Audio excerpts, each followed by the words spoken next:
0 1 1 2 3 5 8 എന്ന സീക്വൻസിലെ അടുത്ത സംഖ്യ ഇത്. പെട്ടെന്ന് നോക്കുമ്പോൾ ഒരു ഫിക്സ്ഡ് നമ്പർ ഒന്നുമല്ല കൂടിപ്പോയേക്കുന്നത്. അപ്പൊ ഇതെന്താ ഇങ്ങനെ വന്നിരിക്കുന്നത് നമുക്കൊരു സംശയം തോന്നും. പക്ഷെ ഇത് വളരെ ഈസി ആയിട്ടുള്ള സീക്വൻസ് ആണ്. നമ്മൾ ഒന്നാമത്തെയും രണ്ടാമത്തെയും നമ്പർ നോക്കുക, സോറി ഒന്നാമത്തെയും മൂന്നാമത്തെയും നമ്പർ നോക്കുക. അപ്പൊ ഒന്നാമത്തെ നമ്പറിനോട് കൂടി രണ്ടാമത്തെ നമ്പർ കൂട്ടുന്നതാണ് മൂന്നാമത്തെ നമ്പർ. മൂന്നാമത്തേതിനോട് കൂടി മൂന്നാമത്തെ ടൈമിനോട് കൂടി നാലാമത്തെ ടൈം കൂട്ടുന്നതാണ് അഞ്ചാമത്തെ ടൈം. അഞ്ചാമത്തെ ടൈമിനോട് കൂടി ആറാമത്തെ ടൈം കൂട്ടുന്നതാണ് ഏഴാമത്തെ ടൈം. കാരണം 0 + 1 = 1, 1 + 2 = 3, 3 + 5 = 8.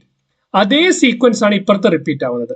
രണ്ടാമത്തെ ടൈമിനോട് കൂടി മൂന്നാമത്തെ ടൈം കൂട്ടിയപ്പോൾ നാലാമത്തെ ടൈം കിട്ടി +1. ദെൻ നാലാമത്തെ ടൈമിനോട് കൂടി അഞ്ചാമത്തെ ടൈം കൂട്ടിയപ്പോൾ ആറാമത്തെ ടൈം കിട്ടി. അങ്ങനെയാണെങ്കിൽ ആറാമത്തെ ടൈമിനോട് കൂടി ഏഴാമത്തെ ടൈം കൂട്ടുമ്പോൾ എട്ടാമത്തെ ടൈം കിട്ടും. 5 + 8 13. സോ ഓപ്ഷൻ ബി ആയിരിക്കും ഇവിടുത്തെ ആൻസർ എന്ന് പറയുന്നത്.